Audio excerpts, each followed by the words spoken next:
gecə ikən səslərə götüzdürərəm. Gecə ikən götüzdürərəm.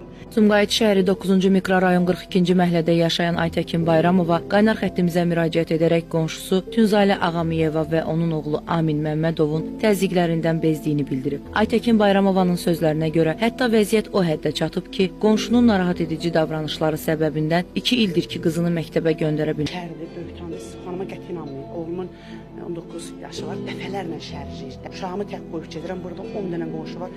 Onu da işdən gəlirəm ki, yemək istif verir, çay istif verir. Buranın ən ərközünü demək olar, ən dərisi mənə necə.